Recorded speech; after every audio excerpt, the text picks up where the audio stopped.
I'm Arthur. For as long as I can remember, I have been pulled toward the chapters that the history books seem to close in a hurry, the ones that get a single sentence or a footnote or nothing at all. Tonight, I want to sit with one of them, slowly, the way it deserves.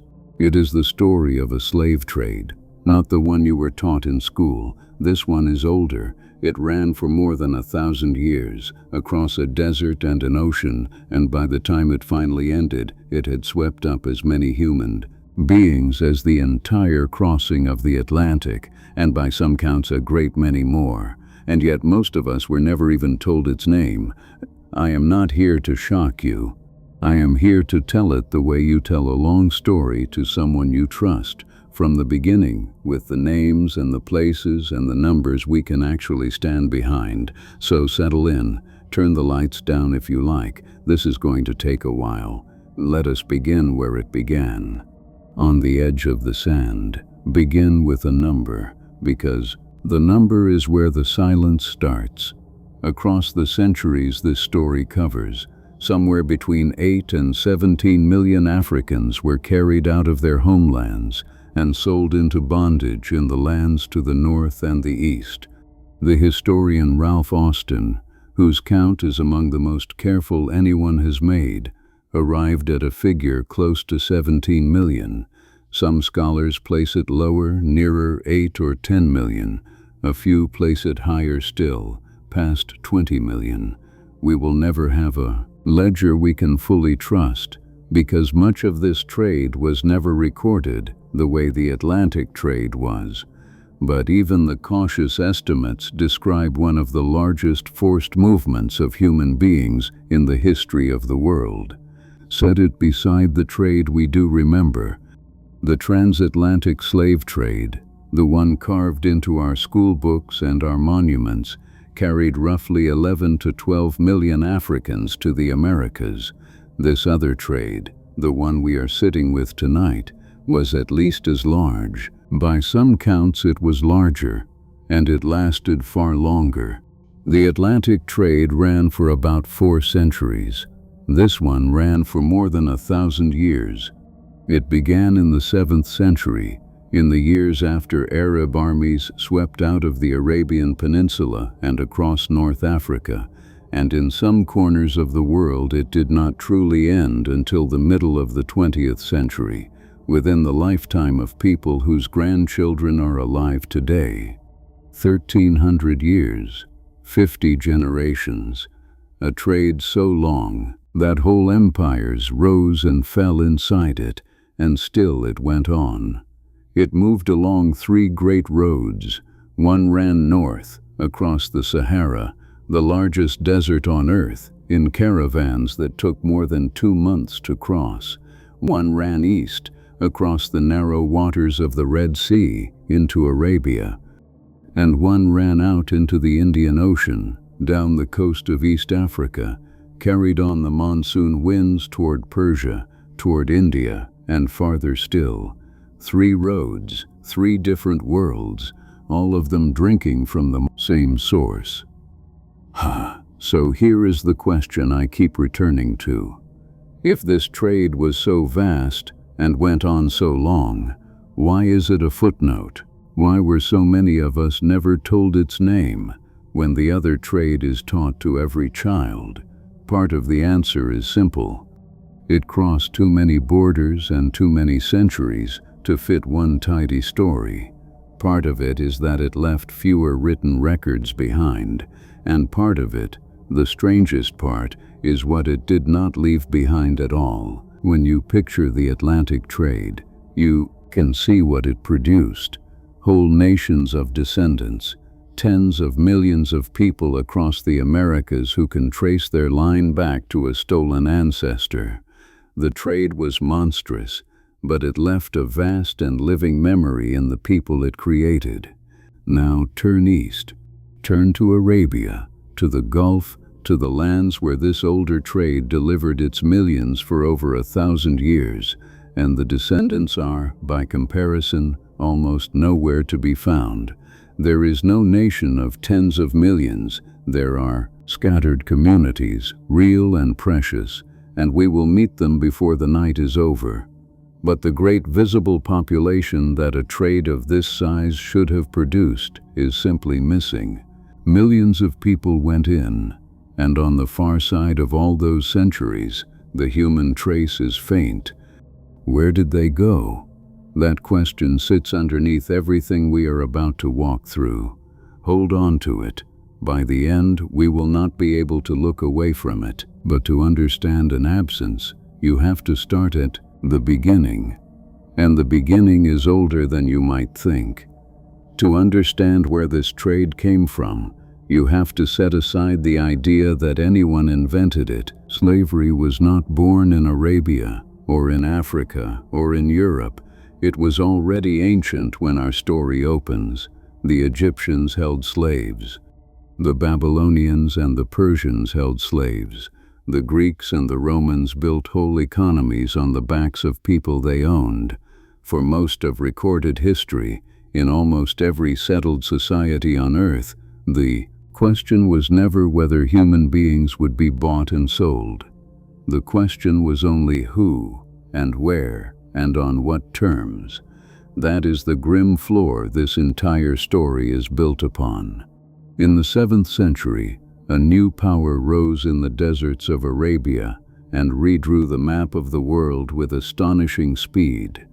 Arab armies carrying the new faith of Islam moved out of the peninsula, and within a single lifetime they had conquered Egypt, swept along the whole length of North Africa, pushed east into Persia, and crossed the narrow strait in the west into Spain.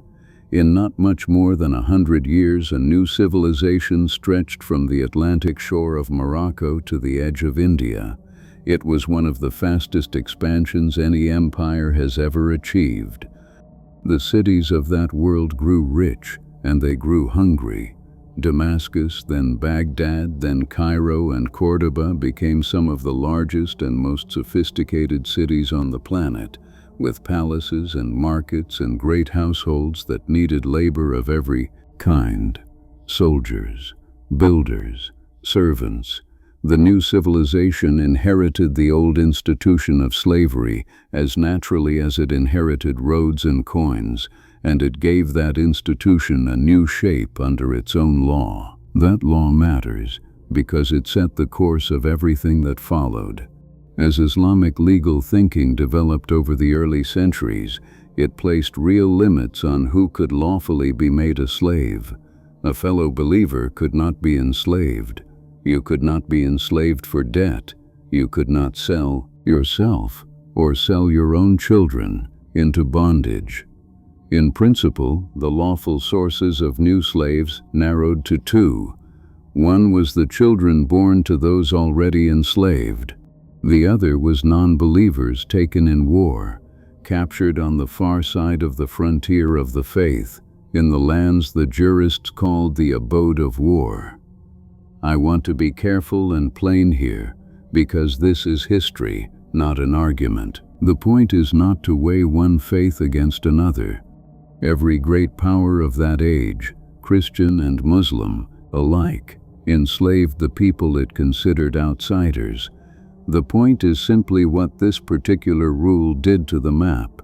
If the people inside the faith were protected, then the supply of new slaves had to come from outside it. And so the frontier of enslavement was pushed outward, year after year, toward the peoples who had not converted. It was pushed in two directions: south, across the Sahara, into the non-Muslim lands that Arab geographers called the Bilad al-Sudan, which means simply the land of the blacks, and north and west into the still pagan forests and river valleys of Eastern Europe, toward a people whose very name would one day become our English word for a slave. We will come back to them much later in the night, because their story is one of the most forgotten of all. But for most of these 13 centuries, the road runs south into Africa. 3 great arteries carried that traffic. The first ran north across the Sahara in camel caravans bound for the markets of Morocco, Algeria, Tunisia, Libya, and Egypt. The second ran east across the Red Sea, ferrying captives from the Horn of Africa into Arabia. The third reached out into the Indian Ocean, down the long East African coast, on wooden ships called dios that rode the monsoon winds toward the Persian Gulf, India, and beyond. Along every one of these roads, enslaved people moved beside the other riches of the African trade: gold from the western kingdoms, ivory from the deep interior, great slabs of salt cut from desert mines. In the cold arithmetic of the caravan, a human being was simply another commodity, with one bitter advantage over the gold and the salt. A human being could carry itself. Where did the captives come from? Overwhelmingly, they came from war and raiding along that southern frontier. Kingdoms and warlords took prisoners in their conflicts, demanded human beings as tribute from those they defeated, and sold them on to the merchants who knew the routes. The trade reached deep inland through a long chain of hands, and by the time a captive reached a market in the north, they might have been bought and sold and marched onward many times over. This is its own dark chapter, the role of the suppliers, and it deserves its own full telling another night. Tonight our eyes follow the captives forward, along the roads, to see where those roads led. Because here is the thing to hold in your mind as we go. This was not a single catastrophe, like a war that flares and ends. It was a slow, steady, institutional flow, a current, year after year, decade after decade, century after century, a stream of human beings moving north and east into the heart of one of the wealthiest civilizations on Earth, and being absorbed into it so completely that they nearly vanished from the record. For the most part, they were not sent to plantations. That is the quiet detail that changes everything, and we will spend a whole chapter on it later. They became household servants, soldiers, dock workers, pearl divers, laborers, and, in very large numbers, women taken into the homes of the wealthy. The shape of this bondage was different from the one we know from the Americas, and that difference is the key to the mystery we opened with. Think for a moment about one word in that list: soldiers. It is one of the strangest threads in this whole history, and we will follow it tonight to a conclusion you may not believe. From very early on, the rulers of the Islamic world hit on a peculiar idea. They began to buy boys, many of them from the Turkic peoples of the Central Asian steppe, and to raise them not for the fields or the kitchens, but for war. The logic was cold and clever. A child taken far from his homeland had no family in the empire, no tribe, no clan, no web of local loyalty that a ruler had to fear. He owed everything to the master who fed and trained and armed him, and so, by a strange inversion, the most trusted soldiers in the realm came to be enslaved men, and the personal guard of the caliph himself was made of slaves. By the 9th century, the caliphs had raised a whole new capital at Sahara, north of Baghdad, in good part to house these slave soldiers, the Ghilman, who had grown too numerous and too dangerous to keep in the old city. And there the masters of the slave armies began to learn a lesson that masters of slave armies would relearn in century after century and empire after empire for the next 1,000 years. A man you arm and train to kill on your behalf is a man who may one day decide to do his killing for himself. Within a few decades, the slave soldiers of Sahara were making and unmaking caliphs almost at will, raising one to the throne and strangling the next. Hold on to that, because much later tonight it produces one of the most astonishing turns in the entire story.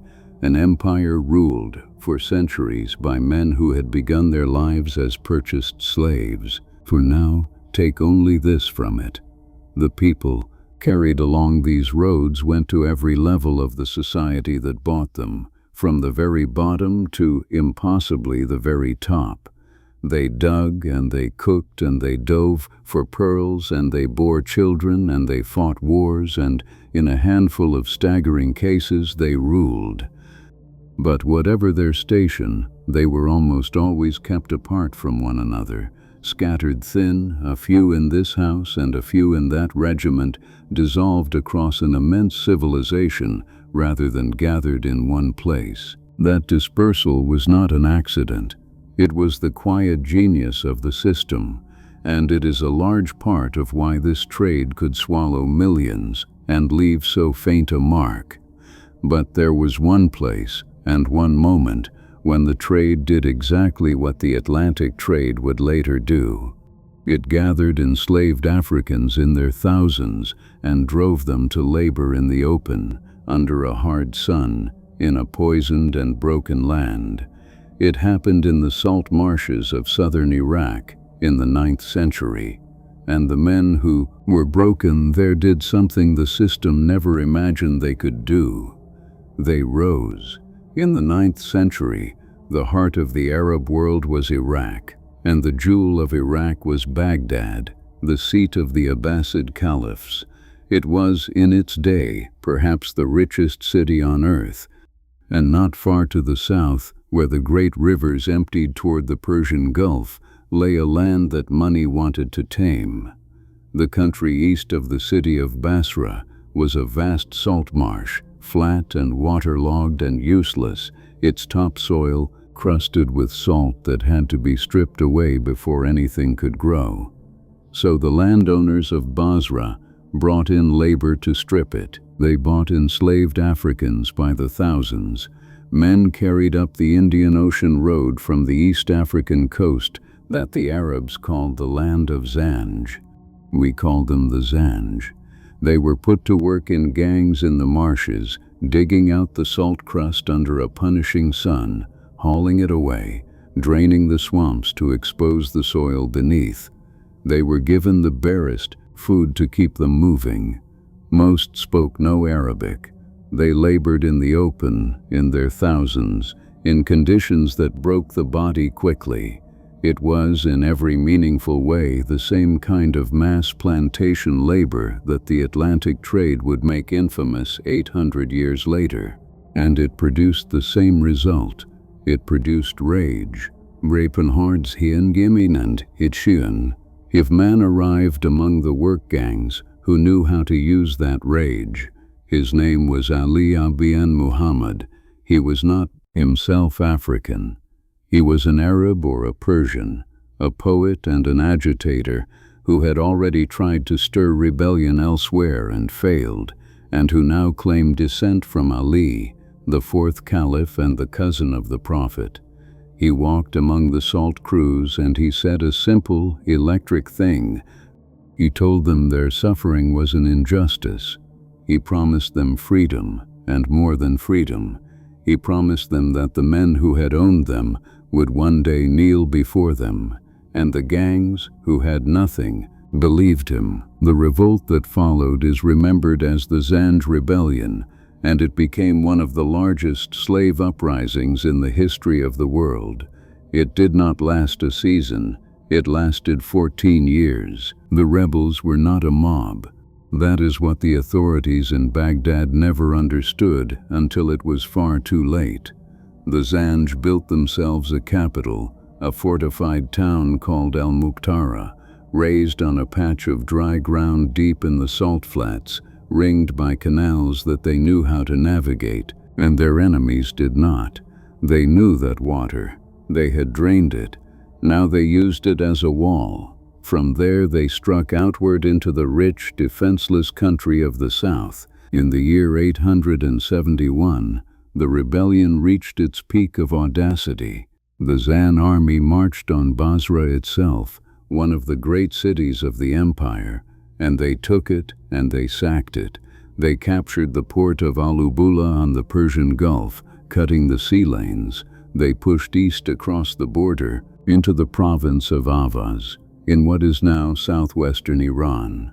For a time, an army founded by enslaved men who had been digging salt out of a swamp, controlled a swath of the most valuable land in the caliphate, and the most powerful empire on earth could not dislodge them. How could a rising of slaves hold out for so long against the wealthiest empire on earth? Part of the answer was the ground itself. The Zanj knew the marshes as no imperial army ever could, because they had dug those channels and drained those flats with their own hands. Now they turned that knowledge into a weapon, slipping through the waterways in small boats, striking a column and melting away, luring the caliph's heavy troops into flooded country where they bogged down and died. Time and again Baghdad sent armies south. Time and again they came apart in the mud. The rebels built a fleet of their own. They fortified their towns. They even struck their own coins, which is the surest sign of all that they no longer thought of themselves as runaways, but as a state. And the longer they endured, the more they drew to their side. Other enslaved people slipped away from their masters to join them. So did poor free men of the region with grievances of their own.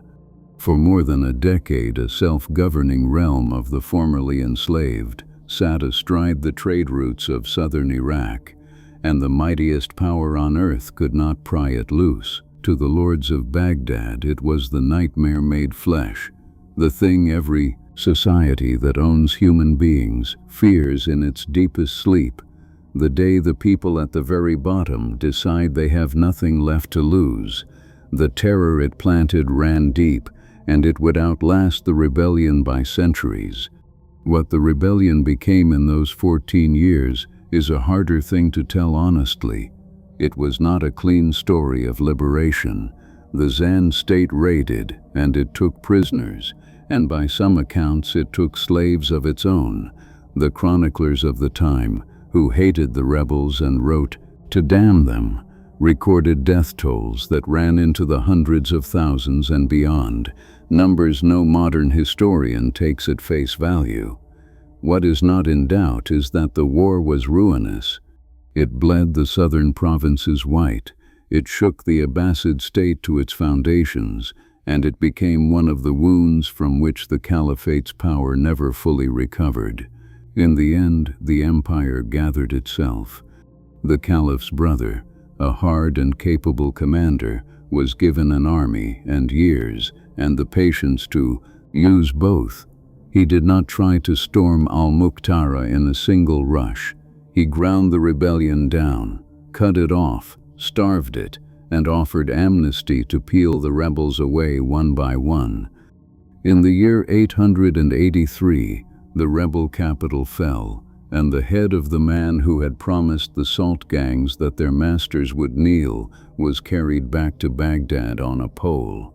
The rebellion was over. And here is what the empire learned from it, though no one wrote it down as a lesson. Never again, on anything like the same scale, would the Arab world gather enslaved Africans in their thousands to labor together in open fields. The Zanj had shown what happened when you concentrated that much suffering in one place and gave it a reason to organize. After the marsh, the trade returned to its older and safer pattern. It scattered the people it carried. It dissolved them into households, into kitchens, into armies, into the private lives of the wealthy, one or two or a handful at a time, across an entire civilization, where they could never again find each other in numbers large enough to rise. That scattering is the reason this trade is so hard to see, and it begins, for most of the millions who endured it, not at a market or in a master's house, but on a road. The longest, cruelest road ran across the greatest desert on earth. The Sahara is the largest hot desert on the planet, a sea of sand and rock and wind nearly the size of the United States. For most of human history, it was not a barrier that people crossed lightly. It was a place you could vanish into and never be found. Crossing it was possible at all only because of the oases, the scattered springs and wells where water rose to the surface, strung across the emptiness like stepping stones. Miss one, or find it dry, and the desert killed everyone in the caravan with complete indifference. And yet for more than 1,000 years, caravans crossed it constantly, because on the far side lay gold. The kingdoms of West Africa, the great empires of Ghana, then Mali, then Songhai, sat on some of the richest gold fields in the medieval world. The Arab and Berber merchants of the north wanted that gold, along with ivory, and along with one more thing the south could supply: people. Before we follow the captives north, linger a moment on those kingdoms, because they were nothing like the backward places that later centuries chose to imagine. They were among the richest and most refined states in the world, and the proof of it walked out of Mali in the year 1324, in the shape of a single, almost unbelievable journey.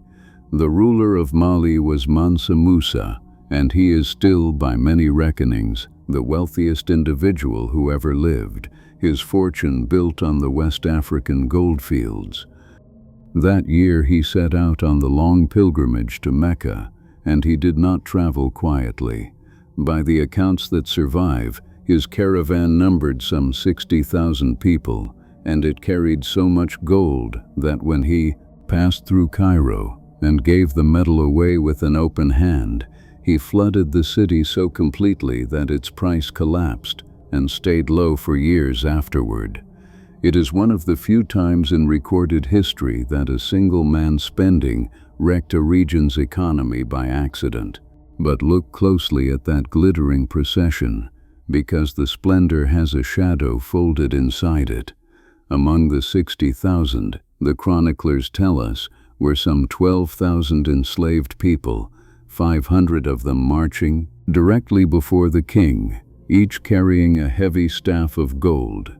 The richest man who ever lived traveled inside a slow-moving city of human property. That is the truth this whole story keeps pressing on us. The gold and the bondage were not opposites.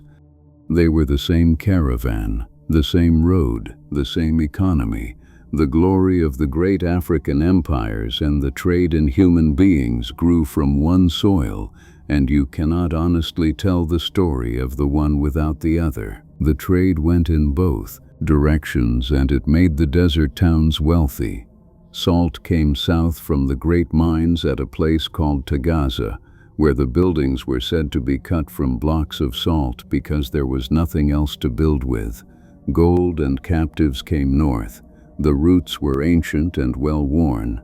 One ran from the salt mines down to the fabled city of Timbuktu on the southern edge of the desert. Another linked the oasis town of Gadamès to the trading cities of the Hausa lands.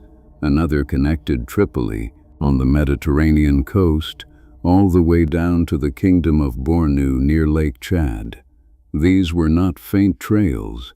They were the highways of half a continent. A great caravan was a slow and enormous thing. It traveled at the pace of a walking camel, roughly 20 miles in a day, and a full crossing of the desert could take 70 days or more than 2 months in the sand. By the 13th century, it was common for caravans crossing the Sahara to move in vast trains of 5,000 to 10,000 camels strung out across the horizon, a procession of animals and merchants and guards and guides that could take hours to pass a single point. And walking among the camels, on foot, were the enslaved, the merchandise that carried itself. Mostly they were women and children, because, as we will see, it was women and children the northern markets wanted most. They walked the same 20 miles a day as the camels. They walked it in the heat, and they walked it in the bitter desert, cold of the nights. They walked it on the food and water the merchants were willing to spare, which was never enough, because every captive who drank was a cost set against the price they would fetch alive at the other end. The death toll of those crossings was staggering, and it was simply expected. Historians estimate that somewhere between a fifth and a half of the captives in a given caravan died on the way across, of thirst, of hunger, of exhaustion, of sickness that swept through people, walking in chains with no strength left to fight it. 1 in 5 in a good crossing, 1 in 2 in a bad one. Those who fell and could not rise were left where they fell. Travelers on those routes wrote again and again over the centuries of the same haunting sight. The way was marked. You did not need a guide to know you were on the right road, because the road itself was lined with the bones of the people who had died walking it before you. The most celebrated traveler of the medieval world saw that road with his own eyes. In the middle of the 14th century, a Moroccan named Ibn Battuta, who wandered farther in his life than perhaps any man before him, crossed the Sahara with one of these caravans on his way to the Empire of Mali, and he left a record of it. He wrote of the salt mining town of Tagaza, a bleak place where the houses and even the mosque were built from slabs of salt, and where enslaved laborers cut that salt from the ground and lived on dates and camel meat carried in across the sand. He wrote of the guides, and of the constant nearness of death by thirst, and of men who wandered a little off the track and were never seen again. Ibn Battuta was no abolitionist. He was a man of his age who took slavery for granted, and who was himself presented with enslaved people as gifts along his route. That is exactly what makes his testimony so valuable. He is not trying to appall us. He is simply describing the road as he found it, and the road as he found it was paved with casual, unremarkable death. I have read a number of those accounts, and the thing that stays with me is not the horror of any single one. It is how ordinary they are, how matter of fact. A merchant noting the bones the way you might note a milestone. That, more than any single atrocity, tells you what this trade had become. A routine, a commerce so old and so normal that the dead beside the road were just part of the scenery. The caravans ended at the great desert-edge cities, and the most famous of them was Timbuktu. We remember Timbuktu now, when we remember it at all, as a byword for the far edge of the earth, and as something more dignified than that. It truly was one of the wonders of the medieval world. It held universities and libraries, tens of thousands of manuscripts, scholars who corresponded across the whole Muslim world. It was a city of learning that rivaled any in Europe at the time, and it was at the same time a market where human beings were bought and sold. Both of those things were true at once, in the same streets, under the same sun.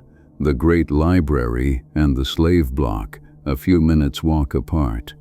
History very rarely lets us keep our heroes and our horrors in separate rooms.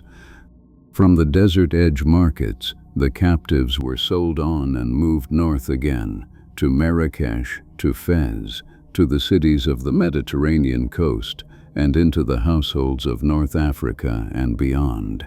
The Sahara had taken its share of them. The survivors disappeared into the kitchens and courtyards of the north, and the trade turned around and started south again for more. But the desert was only one of the 3 roads. The other 2 ran by water, and the busiest of them all, the one that lasted the longest and reached the farthest, did not cross sand at all. It rode the winds of the Indian Ocean. The Indian Ocean keeps a calendar. Twice a year, like clockwork, the winds reverse. For 1/2 of the year the monsoon blows steadily from the northeast, pushing ships down and away from Arabia and India toward the coast of Africa. For the other half it blows from the southwest, carrying them home again. Sailors learned this rhythm thousands of years ago, and it turned the whole ocean into a single, breathing trade network long before Europe had ships that could cross it.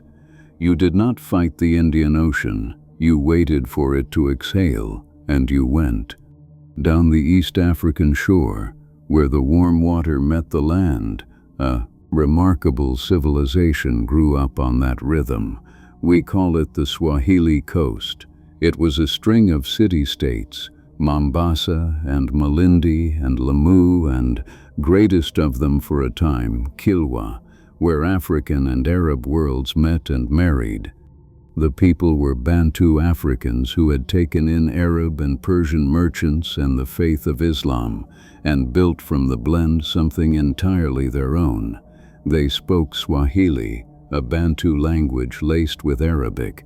They built mosques and palaces of coral stone, and they grew, rich as the middlemen of the ocean, the hinge between the goods of the African interior and the markets of the wider world. The jewel of that coast for a time was Kilwa, a city on an island in the south, and at its height it was one of the most beautiful and prosperous places in the medieval world. Its merchants controlled the gold that came up from the mines of the deep interior, near a place the Arabs knew as Sofala, and that gold made Kilwa fabulously rich.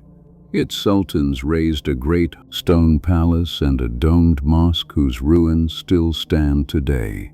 When Ibn Battuta, the same tireless traveler who crossed the Sahara, came to Kilwa in the early 1300s, he called it one of the finest and most beautifully built towns he had seen anywhere in all his wandering, and he had seen most of the known world. But Ibn Battuta also recorded, almost in passing, the other half of Kilwa's wealth. He described the Sultan of the city returning from a raid against the peoples of the mainland and giving away captured human beings as casual gifts of charity and favor. 20 of them handed to a single visitor as easily as you might hand over a coin. That is how completely the trade was woven into the fabric of the place. The city of coral palaces and learned men and lovely mosques, and running underneath all of it, holding it up, a steady commerce in people that no one troubled to remark upon, because it was simply the water they swam in. The beauty and the bondage were once again the same city. From the interior came ivory above all, and gold, and captives. Inland peoples, among them traders known as the Yao, carried tusks and human beings on long marches down to the coast, where the Swahili merchants bought them and loaded them aboard the dhows, the wooden sailing ships of the Indian Ocean, some of them in the old days stitched together with cord rather than nailed. When the winds turned, the dhows sailed north and east with the season, and the captives went with them to the pearl banks of the Persian Gulf, to the date plantations of Arabia and Iraq, to the households of Persia, and onward to the western coast of India. And not only India. The reach of this ocean trade is one of the most astonishing things about it. Enslaved East Africans, the people the Arabs called the Zanj, turn up in the records of lands almost unimaginably far from home. They were carried to the pearl banks of the Persian Gulf, where they were forced to dive again and again on a single held breath until their lungs or their ears gave out. Now on those pearl banks for a moment, because that particular bondage reached almost to our own doorstep. The warm shallows of the Persian Gulf held some of the richest oyster beds on earth, and for centuries the pearls drawn from them adorned the wealthy from Paris to Delhi. The diving was murderous work. A man went down on one held breath, a stone roped to his foot to drag him to the bottom, and a clip pinching his nose, groped along the seabed filling a basket with oysters, was hauled up by a line, and then went down and did it again, scores of times in a day, season upon season, for the thin chance that one oyster in 100 might hold a pearl. The men who did this were, in great numbers, enslaved Africans, shipped up through Zanzibar from Mozambique and the Swahili coast, and held in place by a web of debt they could never clear, pawned from one boat captain to the next like the tackle. And here is the part that pulls the whole long story right up to the edge of living memory. That pearl trade, and the slavery that ran it, did not finally collapse until the 1930s, when cheap cultured pearls out of Japan broke the market for good. The trade we have been tracing since the 7th century was still sending enslaved men to the bottom of the Gulf a single long lifetime ago. They were taken into the date groves of southern Iraq and Arabia. They appear in the household accounts of Persia and the courts of India, and some were carried all the way to China, where the records of the medieval Chinese dynasties note dark-skinned servants brought from a far country across the Western Ocean. A man seized in a village in the African interior could end his days, through no will of his own, on the other side of the entire known world, having been bought and sold and handed on so many times that not even he could have traced the road that brought him there. That is the scale of the thing, not one country's crime, but a slow current that touched the rim of half the known world. This trade was old, far older than Zanzibar's later fame. It had been running in some form since antiquity, and it deepened sharply after the 9th century, when Arab power took firm hold of the coast and its sea lanes. For 1,000 years it was a steady background hum, a few thousand here, a few thousand there, every sailing season, draining quietly out of Africa and dissolving into the lands around the ocean's rim. Just how old it was can be hard to credit. Greek and Roman merchants had sailed this coast in the first centuries of the Common Era, and a famous mariner's handbook from that time, written to guide traders working the African shore, lists the ports and the goods that moved through them. Among the ivory and the tortoiseshell and the spices it notes, almost in passing, a traffic in human beings. So when Arab and Swahili merchants carried captives down to the Dows in the 1700s, they were not beginning something. They were continuing a commerce already, by then the better part of 2,000 years old, a groove worn so deep into the life of the ocean that no one alive could remember a time before it. That is the quiet horror of the Indian Ocean trade. Not a sudden evil, but an ancient habit, handed down the generations like seamanship itself. Then, in the 1700s, it grew teeth. European powers had planted sugar colonies on the islands, off the African coast, on the islands the French held in the Indian Ocean, and sugar, as it did everywhere it touched, demanded bodies.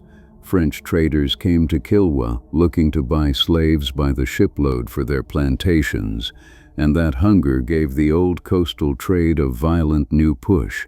The export of human beings out of East Africa climbed, the reach inland lengthened, the quiet hum began to swell into something much louder. It is worth knowing where those French ships were carrying their human cargo, because it ties this story to one we think we already know. Out in the Indian Ocean, east of Madagascar, lie two islands the French had claimed and named the Ile-de-France and Bourbon. We call them today Mauritius and Reunion. In the 1700s, the French turned them into plantation colonies of exactly the kind the Atlantic is famous for, growing coffee and cotton and indigo and, above all, sugar, and like every sugar island ever planted, they ran on enslaved labor and consumed it.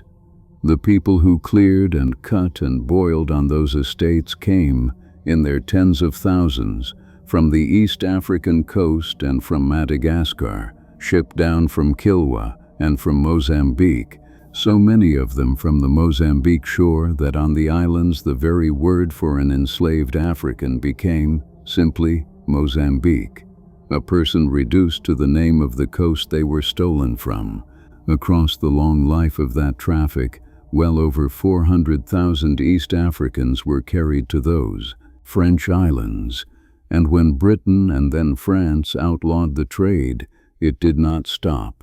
It went underground and ran on for decades. Tens of thousands more smuggled to the cane fields long after the law had said no. So the tidy line we like to draw, the Arab slave trade on one side and the European plantation trade on the other, was never really there. On those islands, the two were a single machine, African captives, gathered by the same coastal trade we have been following all night, sold to European planters, and worked to death raising sugar for European tables, in the same decades and on the same ocean as everything else in this story. The trade did not respect our categories. A man taken in a raid in the African interior might end his days in a household in Arabia, or on a pearl boat in the Gulf, or cutting cane for a Frenchman on an island in the sea. And from where he stood, chained in the hold, it made not the slightest difference whose flag flew over the man who had bought him. And it was about to find its center. For all those centuries, the Indian Ocean trade had been spread among a dozen coastal cities, no single one of them ruling it. That was about to change. In the early 1800s, one ruler and one small island just off the coast would reach out and gather the entire trade of the ocean into a single pair of hands. The island would become the busiest slave market on the face of the earth, and it would do it on the strength of a spice you have in your kitchen right now. The island is Zanzibar. It sits a short sail off the coast of what is now Tanzania, low and green and fragrant, and for a long stretch of the 19th century it was one of the darkest places on earth, in the plainest sense of the word. More human suffering passed through its markets year by year than through almost anywhere else alive at the time. Zanzibar had fallen under the control of Oman, the seafaring Arab kingdom on the southeastern corner of the Arabian Peninsula, back in 1698, when Omani forces drove the Portuguese out. For more than a century it was a valuable but distant Omani possession. Then it found the man who would transform it. His name was Sayyid bin Sultan, the ruler of Oman, born in 1790, and he understood two things about Zanzibar that changed history. The first was that its soil and climate were perfect for growing cloves. The second was that, by moving there himself, he could rule the whole East African trade from its doorstep. Arn 1840. In a decision almost without parallel, Said moved his capital. He shifted the seat of the Omani Sultanate off the Arabian mainland entirely and across the ocean to Stone Town, the old coral city on Zanzibar. An Arabian king now ruled from an African island, because that was where the money was, and the money was in cloves. Said turned Zanzibar and its sister island Pemba into vast clove plantations, and within a few decades they were producing most of the world's supply of the spice. But clove plantations need labor, enormous amounts of it, brutal hand labor in the heat. So Said and the planters who followed him bought slaves, tens of thousands of them, to work the clove groves of the islands. And that was only the half of it that stayed. The other half passed through. Zanzibar became the great clearinghouse, the single market where the entire Indian Ocean slave trade was funneled, sorted, and sold. Captives marched to the coast from deep in the interior were shipped to the island, held, displayed, and bought, some to stay and work the cloves, most to be loaded onto dios and carried north to Arabia, Persia, and the Gulf.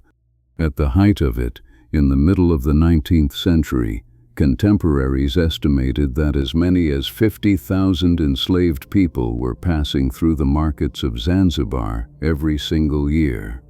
In the years between 1850 and 1873 alone, by careful modern estimates, at least 173,000 human beings were sold through the island.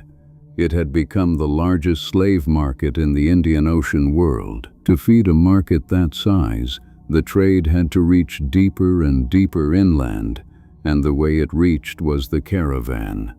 Great columns set out from the coast, financed by Indian and Arab merchants in Zanzibar, and pushed hundreds of miles into the interior, toward the country around the Great Lakes. They went for two things above all, and the two were bound together: ivory and the people to carry it. Elephant tusks were heavy, and there were no roads and no wagons, so every tusk had to be carried on a human back, step after step, all the way to the sea. The grim economy of it was brutally simple. A trader could raid a village, seize its people, load the captured ivory onto the captives, and march them both to the coast, where he would sell the ivory and then sell the men and women who had carried it. The tusk and the bearer were sold at the same market, and the bearer had carried his own price on his shoulders the whole way. Inland trading towns grew up to service this traffic. Places like Tabora, in the heart of what is now Tanzania, strongholds of the coastal merchants planted deep in the interior. From these bases, the caravans fanned out across a vast region, and the violence radiated outward with them. European travelers who reached the interior in the middle of the 19th century, men who had no special love for Africa and every reason to look away, instead came back shaken by what the trade had done to whole districts. Country emptied of people, villages burned, the survivors scattered into the bush. The march from there to the coast could run 1,000 miles, on foot, in chains, or with forked sticks locked around the neck, and the toll of that march, as one witness would soon make the world understand, was worse than anything the markets themselves ever showed. And all of it happened in plain sight. By the middle of the 19th century, Zanzibar was a cosmopolitan port with foreign consulates, British and American and German, whose officials lived comfortably a short walk from the slave market and did business with the men who ran it. Ships of many nations called there. The trade was not a secret kept in the dark. It was the visible, taxed, respectable foundation of the island's entire prosperity, and for a long time the powers of the world were content to hold their noses and profit at the edges of it. The market itself sat in the heart of Stone Town. We will not linger over its cruelties for their own sake, because this is not a story that needs them sharpened to land. It is enough to know the shape of the place. Captives who had survived the long march from the interior, already starved and sick, were held in cramped underground chambers beneath the market, sometimes for days, packed in with almost no air and almost no room to move. Many did not survive the waiting. Those who did were brought up into the daylight to be examined and sold, and then they were gone into the holds of the dhows, into the clove groves, into the houses of strangers, scattered once more along the breathing roads of the ocean.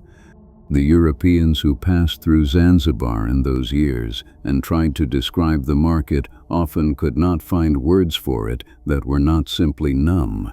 They wrote of long rows of people seated in the sun to be inspected by buyers who pried open their mouths and felt their limbs the way you would a draft animal.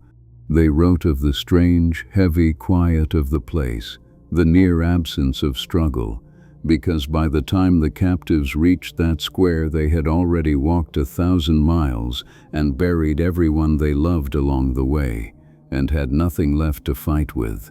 What seems to have unsettled the visitors most was not cruelty, it was the ordinariness. Clerks kept ledgers, buyers haggled over prices. It was a market like any other, with its stalls and its customers and the day's going rate, and the goods laid out for sale happened to be people. Here is the detail I find hardest to shake. The engine of all of this, the thing that drew the king across the sea and turned an island into a marketplace of human beings, was a spice. A small dried flower bud you might drop into a pot of mulled wine in December without a second thought. The whole machinery of Zanzibar, the marches, the markets, the chambers under the street, was built to season the world's food. It is a useful, terrible reminder of how ordinary the demand at the top of a trade like this can be. The trade had a king. It had a market.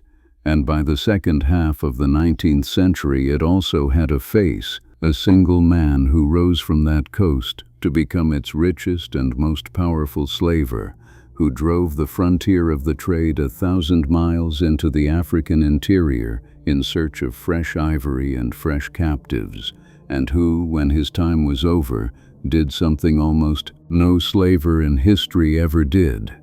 He sat down and told the whole story in his own words. Before we follow him into the interior, one small thing, and then I will not interrupt the story again until the end. If these long, quiet histories are the kind you like to have running in the dark, you can subscribe to Greymark History Hour, and the next one will find you on its own. That is all. Now, the man. He was born on Zanzibar in the early 1830s, and he was named Hamad bin Muhammad al-Mun, Murjabi. The world would come to know him by a nickname, Tipu Tip, said to echo the sound of his guns firing in the bush. He was of mixed Arab and African blood, a son of the Swahili coast through and through, and he became the single most powerful and feared slave and ivory trader East Africa ever produced.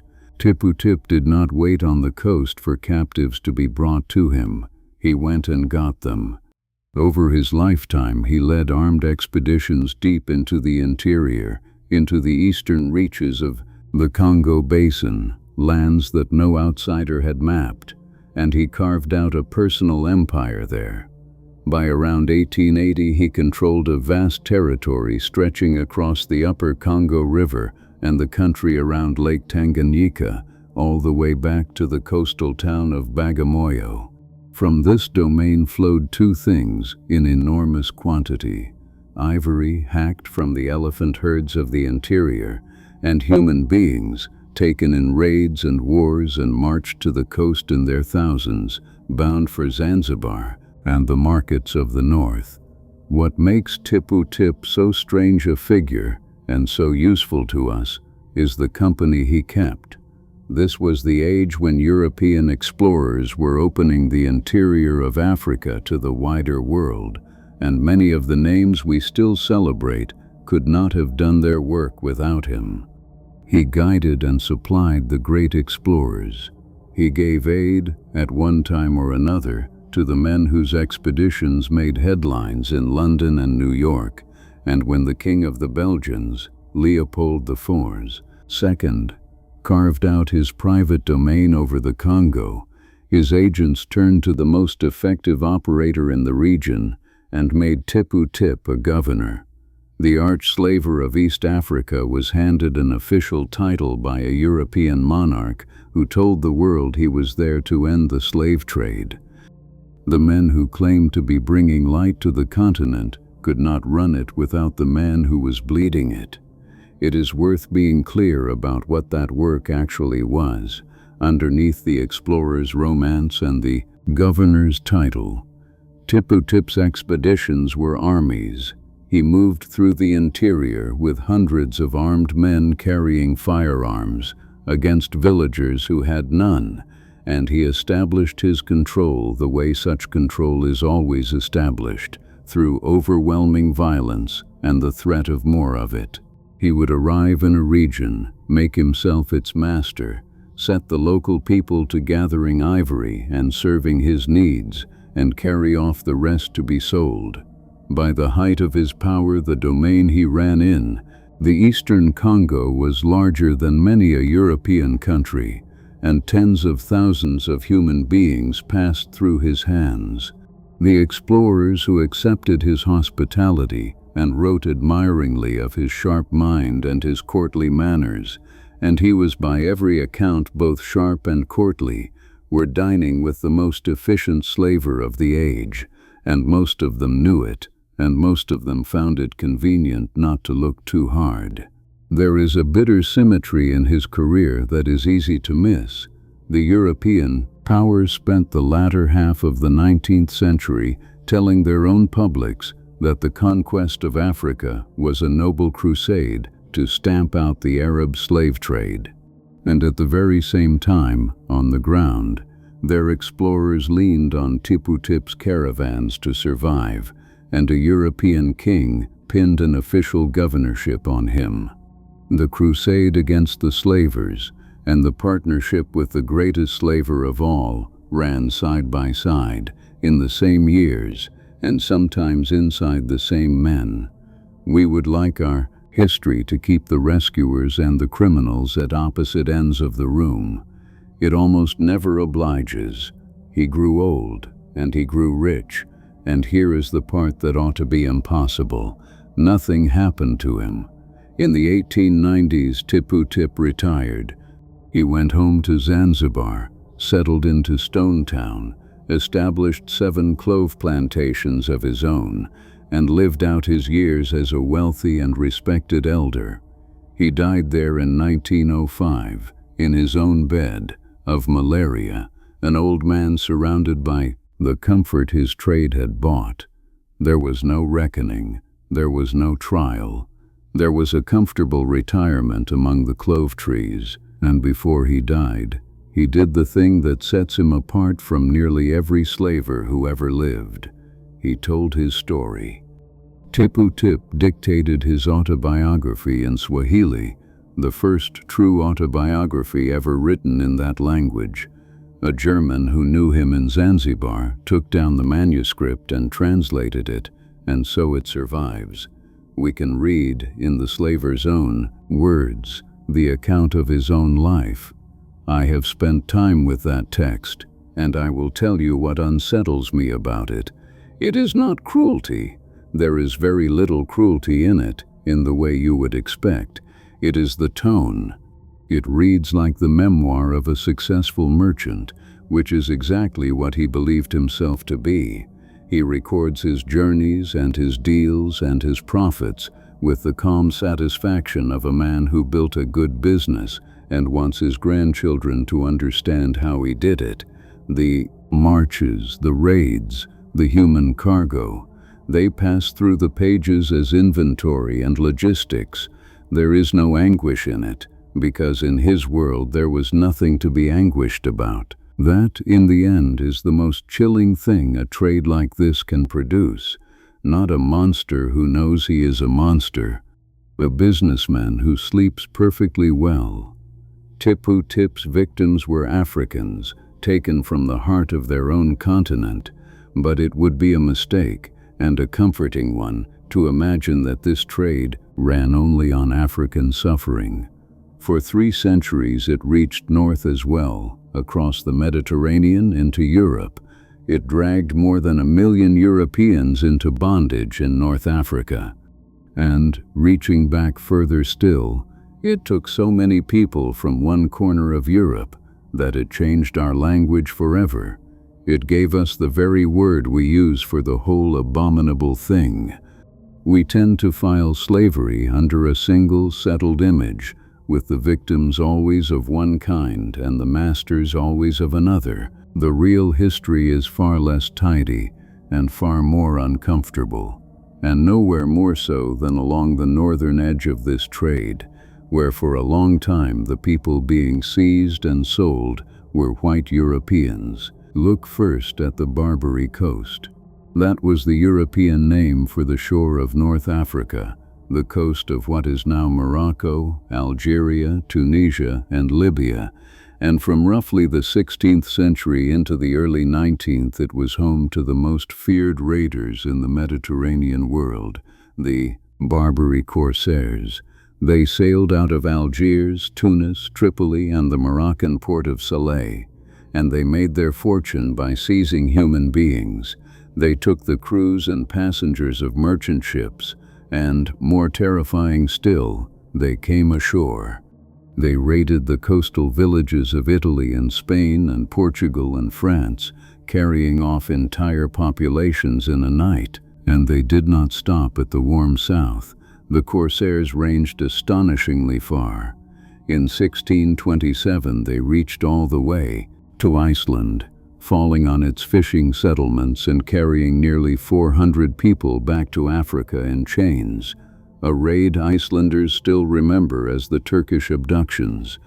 In 1631 they descended on the village of Baltimore on the southern coast of Ireland and took almost the entire population, more than 100 men, women, and children, who vanished across the sea and, for the most part, were never seen again. From Iceland to Ireland to the Italian coast, the people of Europe's shorelines lived for generations with a real fear that the slavers might come in the night. How many Europeans were taken this way? The most cited estimate comes from the historian Robert Davis, who calculated that somewhere between 1 million and 1.25 million Europeans were enslaved on the Barbary coast between the early 1500s and the middle of the 1700s. Other scholars think that figure too high and argue the raids were fiercest in a narrower window and the true total lower. But even the cautious counts run to many hundreds of thousands. These captives were put to the oar in galleys, set to hard labor, kept as household servants, or held in the slave prisons of Algiers to be ransomed if their families or governments could raise the price. One of them, held 5 years in Algiers before his ransom came, was a young Spaniard named Miguel de Cervantes, who would later write a book called Don Quixote. The man who wrote one of the first great novels of the modern world did it as a former slave. That is the Barbary trade, 3 centuries of it. But to find the deepest mark this whole history left on us, you have to go back further, to the early Middle Ages, and to a different group of Europeans entirely. When the Islamic world's law pushed the frontier of enslavement outward to the non-believers, it pushed not only south into Africa, but north into Europe, into the lands that had not yet become Christian, the still pagan territories of Central and Eastern Europe, and there lived the Slavic peoples. From roughly the 9th through the 11th centuries, an immense trade in Slavic captives ran westward and southward out of those lands, through a chain of intermediaries, across the Black Sea, through the markets of Muslim Spain, into the heart of the Islamic world. The Arabs had a word for these captives. They called them the Sakaliba. The word itself was borrowed from the Greek name for the Slavs. So many Slavs were taken and sold and traded over those centuries that something happened to the words people used. In the languages of medieval Europe, the name of the people and the name of their condition began to blur together and then to merge until the word for a Slav simply became the word for an owned human being. That is where it comes from. The English word slave, the word at the very center of this entire night, is the word Slav.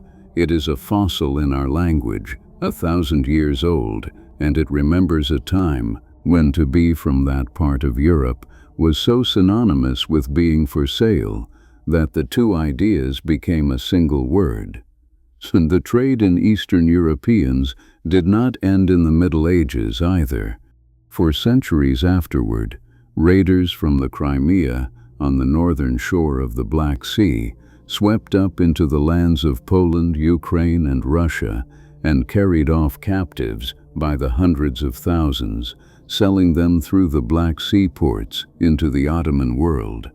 The historians of that region called it the harvest of the steppe, a grim annual gathering of human beings that went on, season after season, for the better part of 300 years.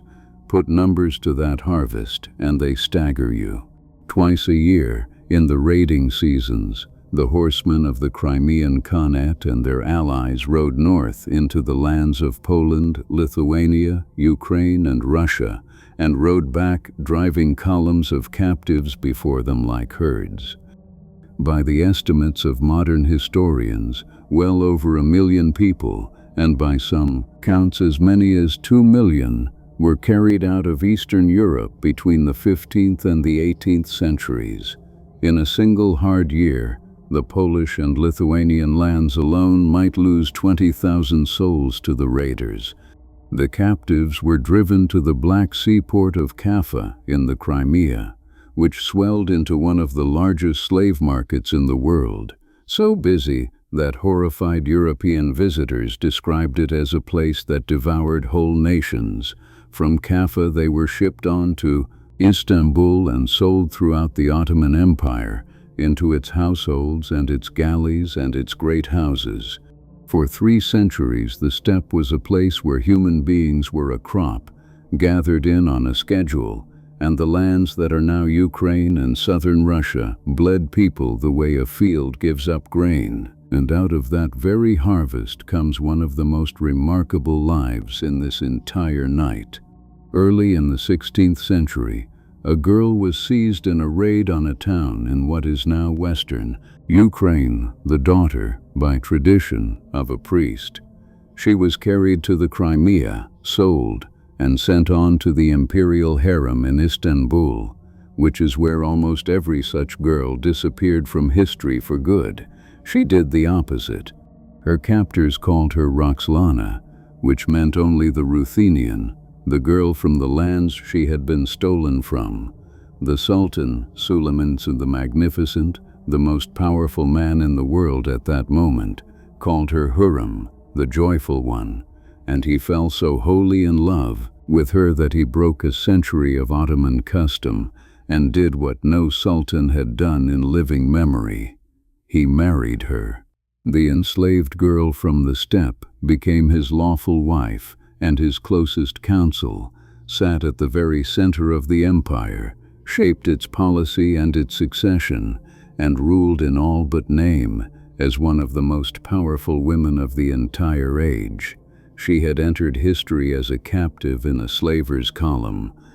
She left it as an empress. The trade was a machine for grinding human beings down into nothing, and yet every great once in a while a single person passed through its gears and came out the far side wearing a crown. And the strangeness did not stop at the empire's edge.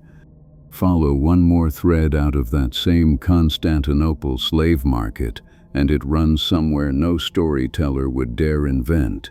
Around the end of the 1600s, a small boy was carried off from somewhere in Africa, the exact place still argued over by historians, and sold, like so many thousands of others, in the markets of the Ottoman capital.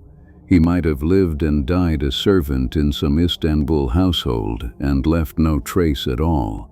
Instead, a Russian envoy, under standing orders to bring home a few African boys as curiosities for his master, bought the child and carried him north into the snow. The boy was baptized with the name Abram, and his master was Peter the Great, the Tsar of all Russia, who took to the sharp, quick child, stood as his godfather, and had him raised and schooled as one of his own. Abram Petrovich Ganibal grew into one of the most accomplished men in the Russia of his day, a gifted military engineer and a general, a landed nobleman of the empire that had once bought him as an oddity. And more than 100 years later, his own blood produced a great-grandson named Alexander Pushkin, the poet whom Russians to this day hold to be the father of their literature and the greatest writer their language has ever known. Sit with that a moment and let it settle. The man, at the fountainhead of Russia's pride in itself, the very voice of the Russian soul, was the great-grandson of an African child sold in an Ottoman slave market. The trade this whole night has been about did not only fill the harems and the pearl boats and the salt marshes, it also, by the strangest accident imaginable, ran one thin bright thread straight into the heart of European high culture, and almost no one who loves Pushkin remembers the auction block where that thread began. Now take up again the thread I asked you to hold at the very beginning of the night. The slave soldiers, the boys bought and trained for war, who owed their masters everything. We are ready at last for where that thread leads, and it leads somewhere almost no one expects. Go back to Egypt, to the 13th century. For generations its rulers had been buying boys from the Turkic peoples of the steppe north of the Black Sea, the very region the Crimean raiders worked, and raising them into a caste of elite slave soldiers. They were called Mamluks, from a word that means simply one who is owned. One such boy was captured as a child around the time the Mongols came storming across Asia, sold in Syria, and trained for war. His name was Baybars. In the year 1260, at a battle in the hills of what is now northern Israel, it was Baybars and his fellow slave soldiers who met the Mongol army that had terrified the whole of Eurasia and broke it, one of the only forces on earth ever to do so, and halted the Mongol tide for good. And then the slave soldiers did the truly unthinkable. They kept the country for themselves.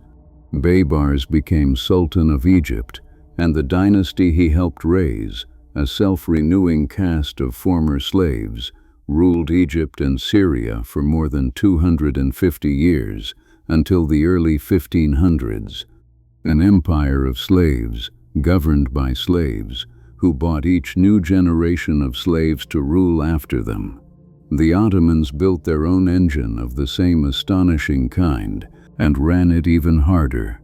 Every few years their officials went into the Christian villages of the Balkans and levied a tax that was paid not in coin but in children, the strongest and most promising boys, who were taken from their families, converted, and bound to lifelong service to the Sultan. The cruelty of that is real, and I will name it plainly and move on. But here is the part that overturns every expectation. These enslaved boys became the masters of the empire. The pick of them formed the Janissaries, the elite infantry that was the terror of Europe for 2 centuries, and the very best of them rose higher still, into the palace and the treasury, and at last into the highest office in the entire Ottoman state, the Grand Vizier, the right hand of the Sultan himself. For long stretches of its history, the empire that made all of Christendom tremble was effectively governed, in the Sultan's name, by men who had been born Christian peasants and carried off as boys in attacks of human flesh. So set the whole picture in your mind now.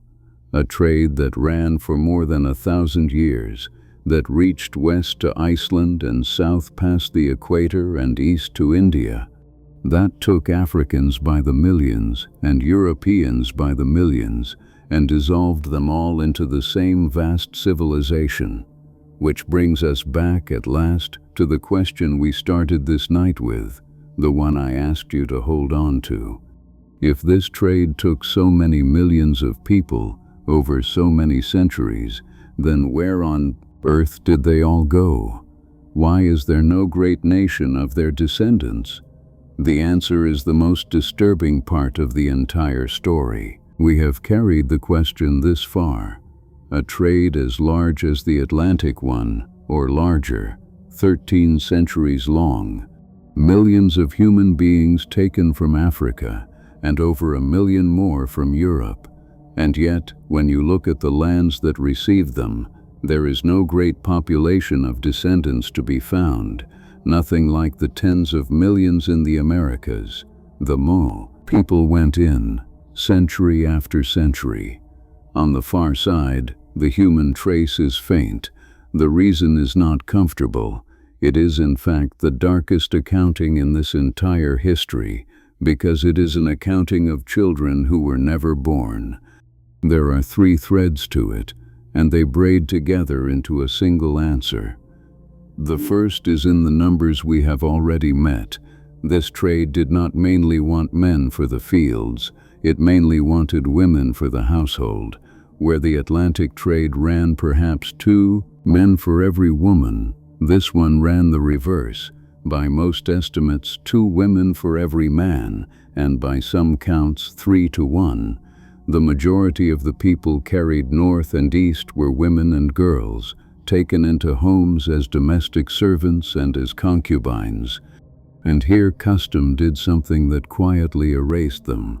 Under the law of the time, when an enslaved concubine bore her master a child, and the father acknowledged that child as his own, the child was born free, a recognized member of the father's family, not a slave at all.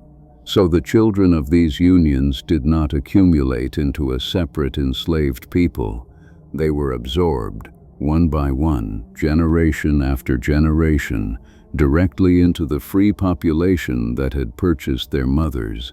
Their blood is genuinely there, across the Arab world, in countless families, but it was folded inward so completely that it left no distinct nation behind, only a vast, untraceable dilution. The second thread is harder to say, and I will say it plainly, and then move on, because it does not need dwelling on to be understood.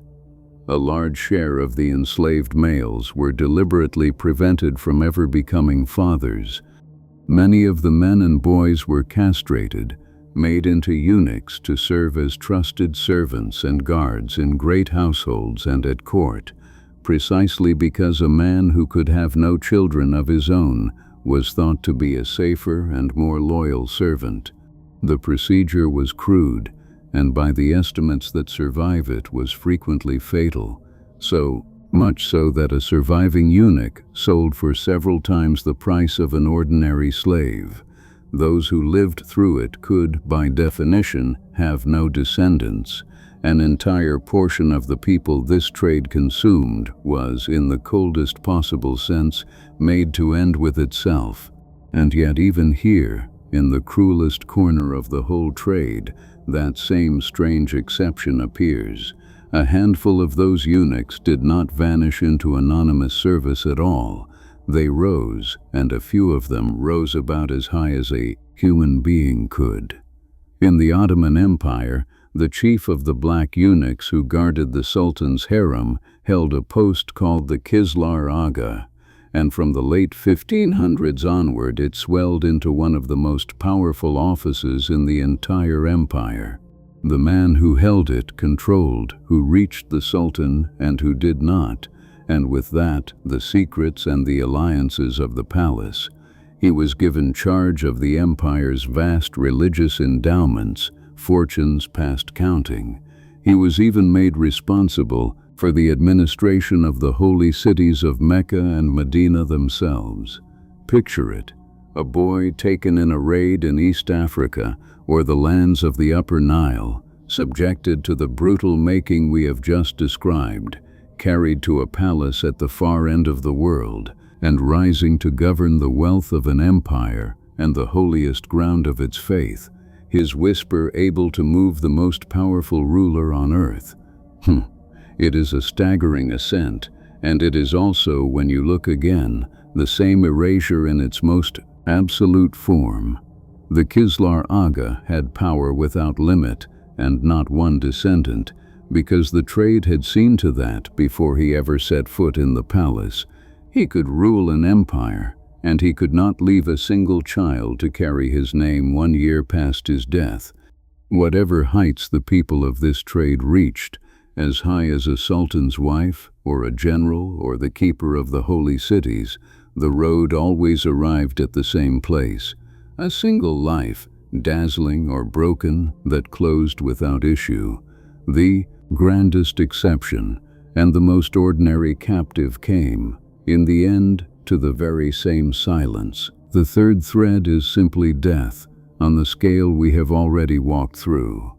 The fifth to a half lost on the desert crossings, the ones who died in the chambers under the market, the ones who died on the marches to the coast in numbers that, as we are about to see, one witness believed ran to the tens of thousands every year, a trade that takes mostly women and folds their children into the general population, that prevents most of its men from reproducing and kills a great many of them outright, and that loses staggering numbers to the journey itself, is a trade that, almost by design, leaves very few descendants behind. You might object, and fairly, that we have just spent a long while on people who did not vanish at all, the Mamluk sultans, the Janissary commanders, Roxolana on her throne. Did they not leave descendants, dynasties, names we still speak? And the answer only sharpens the point rather than softening it. We remember those few precisely because they are the exceptions, the handful out of millions who climbed so high that the record could not lose them, and even they did not leave behind a visible enslaved people. The Mamluks did not father a hereditary nation. Their caste renewed itself by buying fresh boys from the steppe in every generation and pointedly kept their own sons out of it. Roxolana's children were not a slave community, they were Ottoman royalty, absorbed at the very summit. The exceptions rose by being folded upward into the free and the ruling, exactly as the women's children were folded inward, only more spectacularly. High or low, the human product of this trade disappeared into the society that bought it, instead of gathering into a people beside it. There is one more quiet mechanism worth naming, and it wears the face of mercy. The faith that shaped this trade also held the freeing of a slave to be a virtuous act, a way to wipe clean a sin, and so the freeing of slaves was genuinely common. People were freed in wills, freed as acts of piety, freed and then married into the family that had owned them. In the life of any single freed person, that was a real deliverance. But it had the very same demographic effect as everything else. A freed slave and his children melted into the general population and ceased, within a generation or two, to be counted as anything but ordinary subjects of the realm. In this one, strange history, mercy and erasure did the same work. Put the three threads together and you arrive at the strange, terrible truth of it. The Atlantic slave trade and this one were both monstrous, but their monstrousness is visible in opposite ways. The Atlantic trade's horror is written in the bodies of the living, in the tens of millions of people who exist today because their ancestors survived it and had children. You can see it, you can count it. This trade's horror is written in an emptiness, in the people who are not here, in the descendants who were never born, because the men were unmanned and the women's children were absorbed and the dead were left beside the road. And that, more than censorship or politics or any conspiracy of silence, is why this trade slipped out of our common memory. It is not only that the records are thin, it is that you cannot build a monument to an absence. You cannot hold a day of remembrance for the people who never came into existence. The Atlantic trade left a wound you can point to. This one left a hollow, a shape in the world the size of a missing nation, and a hollow is a very easy thing to walk past without ever noticing it is there. I think that is the saddest sentence I know how to say about any of this. The clearest proof of how many people this trade destroyed is how few people it left. But emptiness does not speak for itself. It took a witness, a single stubborn man who walked into the heart of it and refused to look away, to make the world see what was happening while it was still happening. And the world, for once, listened. By the 1860s, the most famous explorer alive was a Scottish missionary named David Livingstone. He had spent decades crossing parts of Africa no European had mapped, and to the public back home he was very nearly a saint, the godly adventurer charting the blank spaces of the continent. But in his final years his purpose narrowed to one thing. Livingstone had seen the East African slave trade up close, at its inland source, the far end of the road that led to Zanzibar, and what he saw never let him go. He watched the coffles pass, the long lines of captives chained and yoked together, driven toward the coast. He watched what happened to those who could not keep the pace, and he began to grasp the scale of the dying. Livingstone came to believe that the people who actually reached the markets were only a fraction of those the trade consumed, that for everyone sold, many more had died in the raiding and the marching that fed it. He estimated, in his journals, that the slave trade was killing on the order of 80,000 people a year in East Africa alone before they ever reached a buyer. He called the trade a name that stuck, that became the rallying cry of a movement. He called it the open sore of the world. On the 15th of July, in the year 1871, Livingstone was at a place called Nyangwe, a market town on the banks of the Lualaba River, deep in the interior. It was a busy morning, the marketplace crowded, most of the traders and shoppers women, and there, in front of him, slavers opened fire on the crowd. The killing that followed was indiscriminate and total.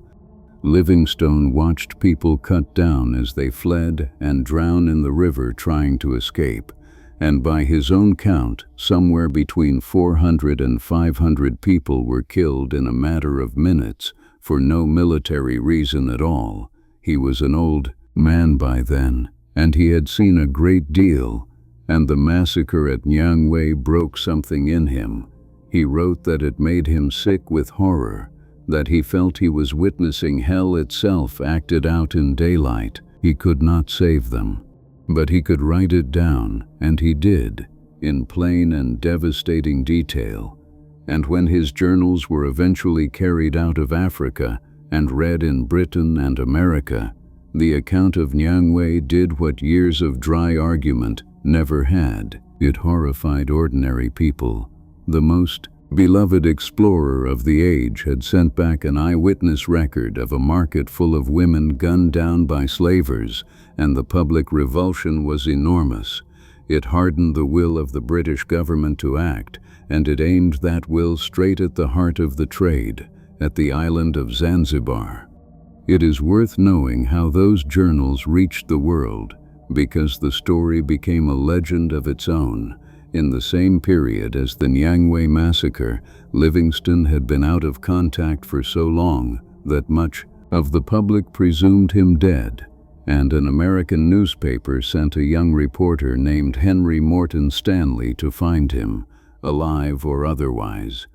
Against all odds, Stanley did. When he finally walked into the remote lakeside village where the sick and exhausted old man was sheltering, he is said to have greeted him with a line so absurdly composed for the circumstances that it has never been forgotten. "Dr. Livingstone, I presume." The meeting was a global sensation, and it did something crucial. It put Livingstone and everything he had witnessed onto the front pages of the world.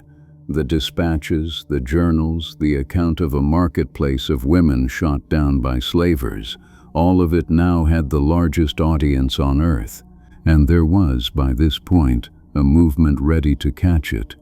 Britain had been home to organized anti-slavery campaigning for the better part of a century, ever since it had turned against its own Atlantic trade. Missionary societies, church congregations, and dogged abolitionists had been making the argument for decades, and they seized on Livingstone's witness as the proof that argument alone could never supply. He had not handed them a theory of why the trade was evil. He had handed them a dying marketplace and bodies in a river, seen with the honest eyes of a man the whole nation trusted. There is no arguing with that. and the public did not try. The pressure on the government to act at last became impossible to resist. Livingstone himself did not live to see what his words set in motion. He died in Africa in 1873, worn out by illness, far from home. The story of what his companions did next is one I have never been able to read without stopping for a moment. The African men who had traveled with him, who could simply have left, instead buried his heart beneath a tree in the soil of the continent he had given his life to. Then they dried and prepared his body and carried it on foot in relays for more than 1,000 miles over many months to the coast so that it could be sent home to England. They guarded the journals the whole way. He was laid to rest in Westminster Abbey, and carved into the stone over him are his own words, the wish that every person, American, English, or Turk, might help to heal the open sore of the world. He died in 1873, and that same year, far away on the island that had haunted his conscience, the thing he had fought for finally began to happen. The open sore was about to be closed, though not by sermons, and not by horror, and not by anything as gentle as a change of heart. It was closed by the guns of the British Navy and an ultimatum laid before a frightened king. Britain comes into the last act of this story, and Britain comes into it with hands that are far from clean. For 2 centuries, the British had been one of the largest slave-trading powers on earth, hauling millions of Africans across the Atlantic. But in the early 1800s, the country turned, hard and fast, against the institution it had grown rich on.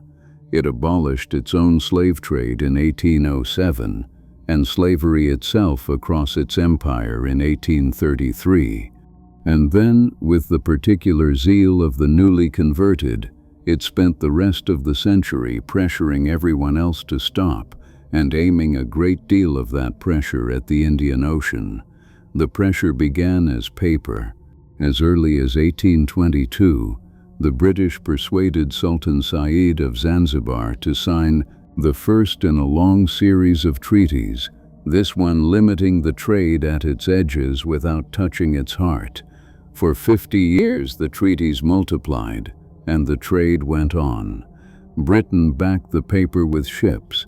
The Royal Navy ran anti-slavery patrols across the Indian Ocean, hunting the slaving dhows, boarding them, freeing the captives aboard, though the freed often found themselves set down in some strange port far from any home they would ever find again. The patrols caught a fraction of the traffic. The market on Zanzibar stayed open and stayed busy. That naval campaign deserves more than a single line, because it was a strange and grinding war that ran for the better part of a century. The Royal Navy kept a squadron in the Indian Ocean whose whole purpose was to hunt slaving dhows, and the work was punishing and often futile. The ocean was enormous. The dhows were fast and shallow and could slip into creeks no warship could enter, and the crews endured months of boredom and fever for the occasional violent chase. The officers took to setting traps, hiding their boats among the islands and waiting, like spiders, for the dhows to drift into the web on the seasonal winds. When they caught a slaver, they freed the people aboard, but freedom turned out to be its own hard problem. The liberated could not simply be returned to homes that lay hundreds of miles inland and had often been burned to the ground. Many were set down instead at mission stations and freed slave settlements along the coast, including one the missionaries founded near Mombasa and named, in a final irony, after Bartle Frere himself, the very man whose treaty we are about to watch him force. A whole village of the formerly enslaved, living under the name of the diplomat who had helped set them loose. And every so often, one of those freed captives left us his own voice, which is rarer and more precious than almost anything else in this history, because the people this trade swallowed were almost never the ones who got to write it down. We heard the slaver Tipu Tip tell his story in his own untroubled words. Here, for once, is the other side of it. A boy named Petro Kalekwa was taken from his village in what is now Zambia in the 1870s, after his mother could not raise the ransom to keep him, and he was marched toward the coast to be shipped onward to the pearl banks of the Gulf. But the dhow that carried him was stopped at sea by a British warship, and the boy was set free at Muscat. He did not simply melt away into the crowd of the liberated. He volunteered to serve aboard the very ship that had freed him, sailing the Gulf to hunt down other slavers and free other captives. A child who had been cargo a few weeks before, now one of the crew that broke the trade. Kalekwa lived a long life. He became a teacher and then a priest, and late in his years he wrote the whole of it down, from the village to the chains to the warship to the altar, in his own language and his own hand. He called the book simply Slave Boy to Priest, and he did not die until the 1960s, which means that a man sold as a slave in the days of Livingston and Tipu Tip lived to see the age of the jet airplane and the television. That is how near to us all of this still is, not a tale from some sealed and distant past, but a thing that happened to a boy who lived long enough to tell it in his own words to people whose children are walking around today. What finally closed it was not patience, it was a threat. In 1873, the same year Livingston died, the British government sent Sir Bartle Frere to Zanzibar to demand that the Sultan, now a man named Bargash bin Said, shut the trade down for good. Bargash refused. The trade was the lifeblood of his economy, and he did not believe the British would truly force the issue. He was wrong, and the man who made him understand it was the British agent on the island, a doctor named John Kirk, who had once traveled with Livingston himself. Kirk delivered the ultimatum plainly. The Royal Navy, he told the Sultan, was prepared to blockade the entire island. Every dhow stopped, every harbor sealed. The trade that made Zanzibar rich would be strangled at the water's edge, and the island's whole economy would collapse with it. There would be no negotiation, there would be a blockade. Bargash understood at last that he had no card left to play. The account that comes down to us has him receiving the news, absorbing it, and answering with a kind of weary finality. "Now I understand," he said. "You may consider the treaty signed," and he signed it. That year, by the order of its own Sultan with a British gun at his back, the great slave market of Zanzibar, the busiest on earth, was closed. The chambers under the street fell silent. Within a few more years, the open sale of human beings on the island was prohibited outright. It should be the triumphant ending, and for the length of one breath, let it be. The market that had swallowed hundreds of thousands of lives shut its doors. The witness's open sore began, finally, to close. But honesty requires the rest of it, and the rest of it is long. Closing the market did not end slavery, it ended the public auction. The enslaved people already held across the islands and the coast, and Arabia remained enslaved. The trade itself did not vanish. It went underground, into smaller boats and quieter routes, and carried on for decades more. The legal status of slavery on Zanzibar itself was not abolished until 1897, almost a quarter century after the market closed, and across the wider world this trade had fed. The institution proved astonishingly, shamefully durable. It was durable in part because it had always had more than one mouth, and the market on Zanzibar that Britain had just closed was only the largest of them. While Britain fought the trade on the Indian Ocean, a second great stream had been running the whole time up the spine of the continent, along the Nile and across the Red Sea. This was the third of the three roads, the one we left waiting at the beginning of the night, and it was in truth the most ancient of them all. Enslaved people had been carried across that narrow water from the Horn of Africa into Arabia since the days of the Roman Empire, and it never truly stopped. In the 19th century, it roared back to life as Egypt drove its armies south into the Sudan. The slaving frontier moved with them, and a new breed of trader built fortified camps called zaribas deep in the south, in the swamps and grasslands of the Upper Nile. From these armed stockades they raided the surrounding peoples for ivory and for human beings, and marched their captives north to Khartoum, onto the markets of Egypt, and across the Red Sea into Arabia.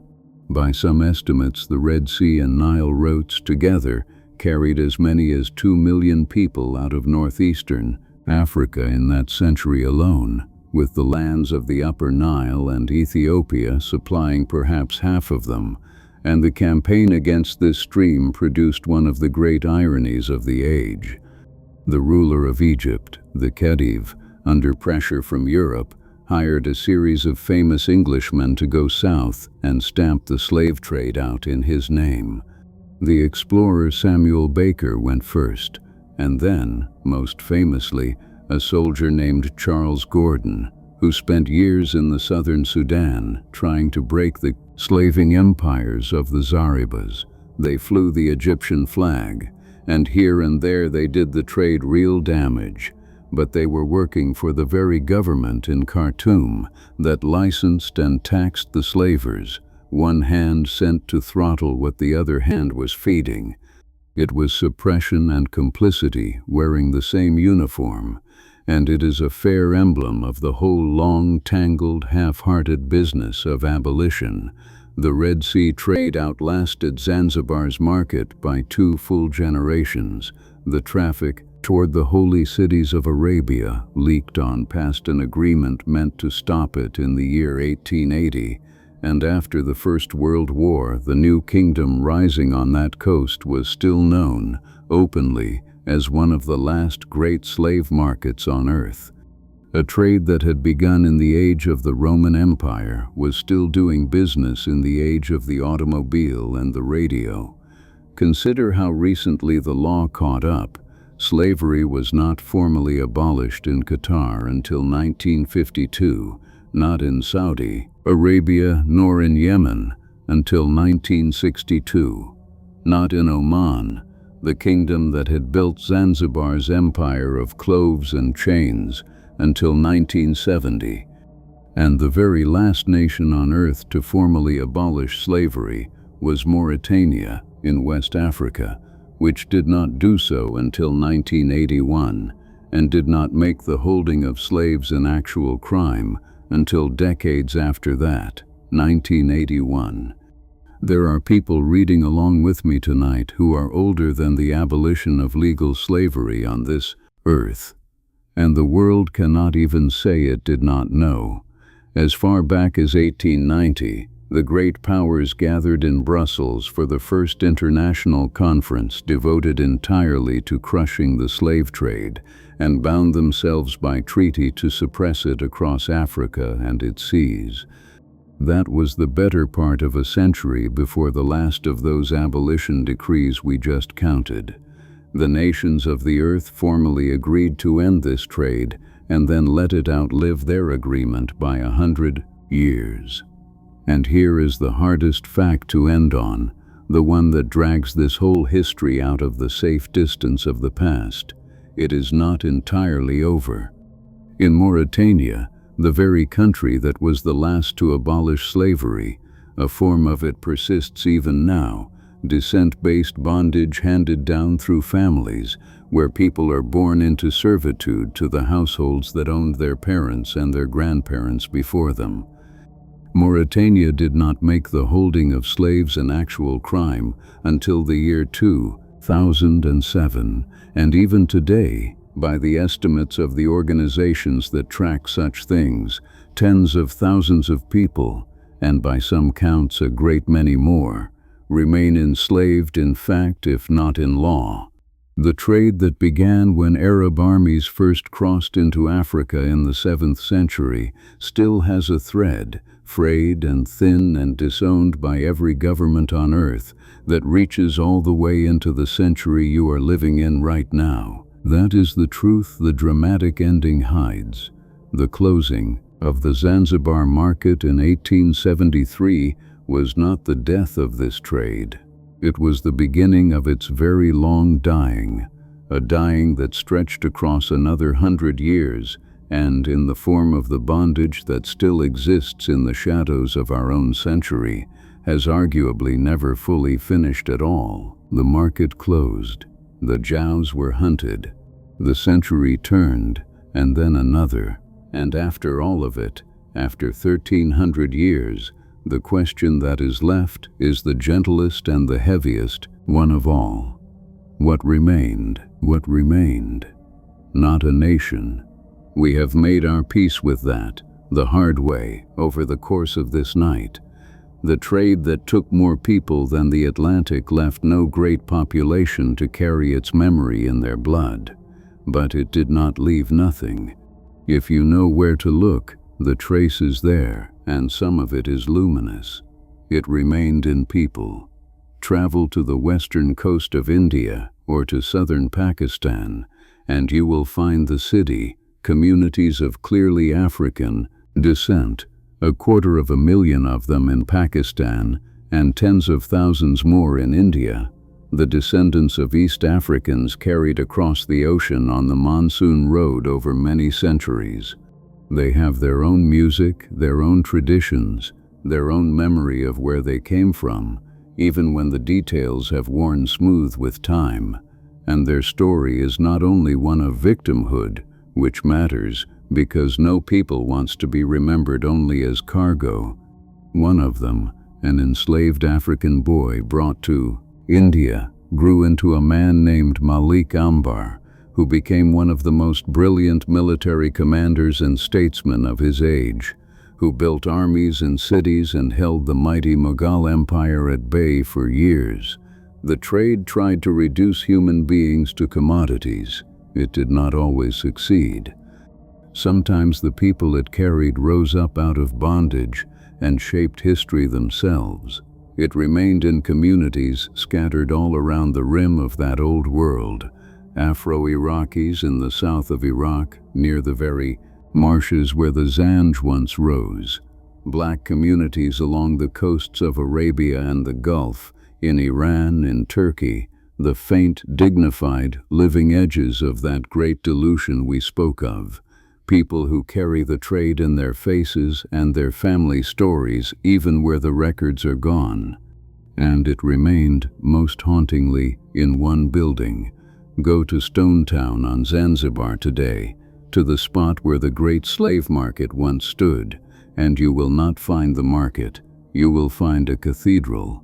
After the trade was abolished, abolitionists bought the site of the market itself and built a church upon it, and when they raised the high altar, they set it deliberately, exactly, over the place where the whipping post had stood. Where men and women were once broken and sold, there is now an altar. Outside it stands a sculpture of figures bound together at the neck by a chain, looking up out of a pit. More than 100,000 people come every year to stand in that place and remember.